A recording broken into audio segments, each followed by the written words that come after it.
Olá pessoal, sejam bem-vindos às videoaulas do módulo 4.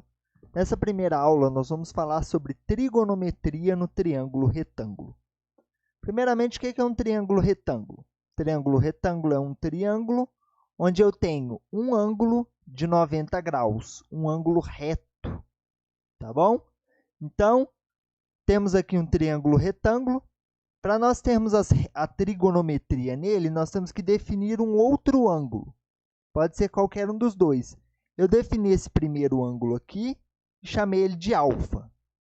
Com isso, a gente pode calcular o seno, o cosseno e a tangente desses ângulos, tá bom?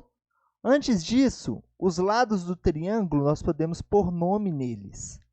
O maior dos lados, que é o lado que está oposto ao ângulo reto, nós chamamos ele de hipotenusa.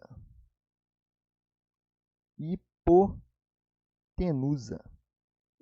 E os outros dois lados são os catetos.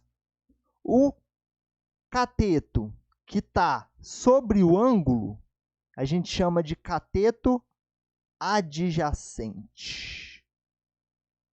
Cateto adjacente. E o outro cateto, ele está oposto ao ângulo. Então, nós vamos chamar ele de cateto oposto.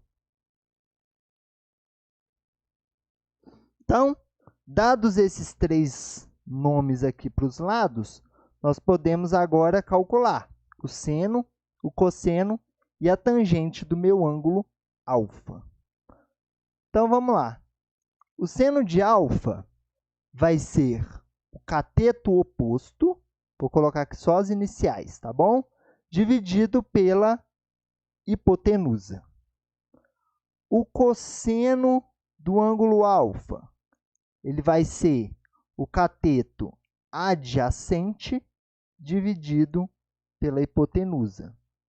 E, por fim, a tangente do meu ângulo alfa vai ser o cateto oposto dividido pelo cateto adjacente.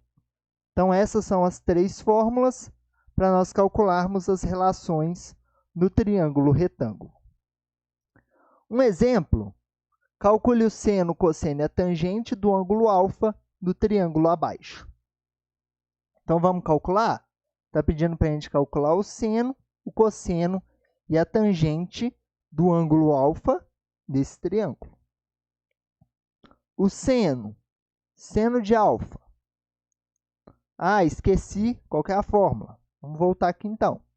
Seno de alfa é o cateto oposto dividido pela hipotenusa. Cateto oposto é o que está oposto ao ângulo, é o 5. A hipotenusa é o maior lado é 13. Então, o seno de alfa é 5 sobre 13. O cosseno de alfa. Cosseno de alfa é cateto adjacente. Cateto adjacente é o 12. Então, vai ser 12 dividido por 13. Cateto adjacente dividido pela hipotenusa. E, por fim, a tangente de alfa vai ser o cateto oposto dividido pelo cateto adjacente. Então, é 5 sobre 12. Então, essas são as relações trigonométricas do triângulo retângulo.